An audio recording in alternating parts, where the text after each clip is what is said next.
Бауырымыз өте жақсы сұрақ қойды. Бүкіл мемлекеттің ғалымдары айтатын сөз. Қайсы бір халық басқа мемлекеттен фатуа сұрайды, ол адасады.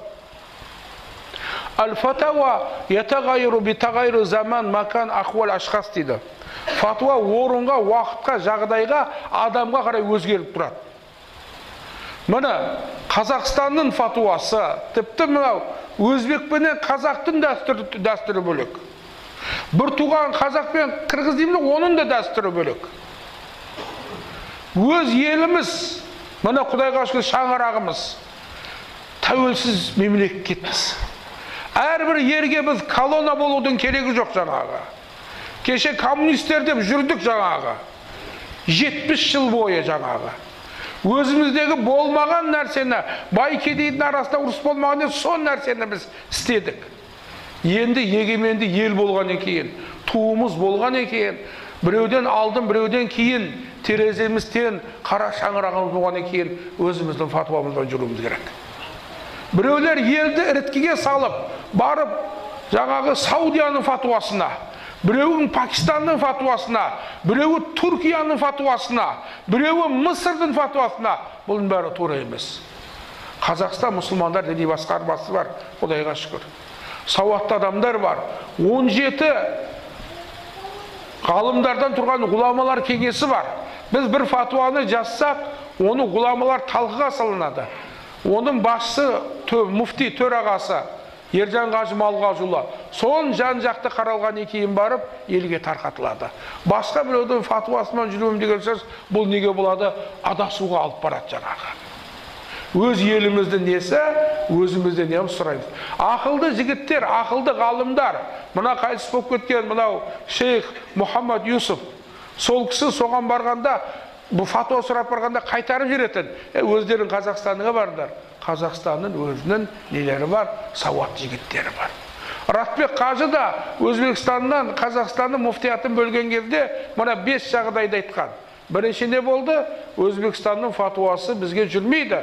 Біз 7 атадан біз не қылмаймыз? Үйленбейміз ғой біз оларды. Олардың құдасы менен жекжаты өзінің көршісі. Тұры ма? Бір. Екіншісі жаңағы көп себептер бар. Балдарды оқытпағанын, жаңағы қажылыққа жібермегені, сондай неменен бөліп алды. Өзі Қазақстанда тұрып біз Шымкент, Сарыағаштағы болған нәрсені, о, Қазақстанның жері үлкен, о, батысқа барып айта алмайсың.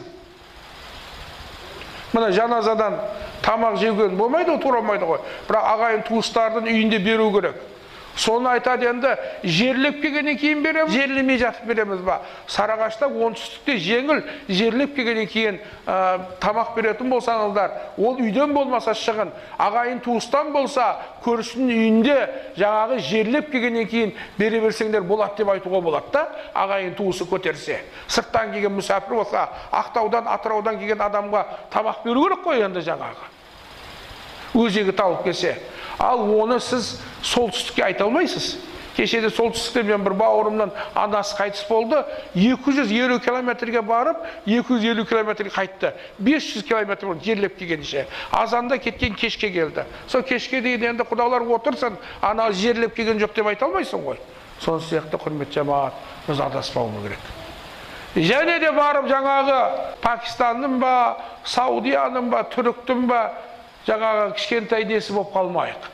Өзіміз ел болдық па, міне, Құдайға шүкір. Алладан өзгеге біз тәуелді болмауымыз керек. Қазақ жігітінің басында оның интересі Алла, Расул, осы Қазақстан, қазақтың интересі болу керек. Басқа нәрседе оның интерес болмау керек.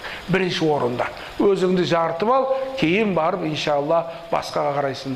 Ассаламу алейкум ва рахматуллахи ва баракатух.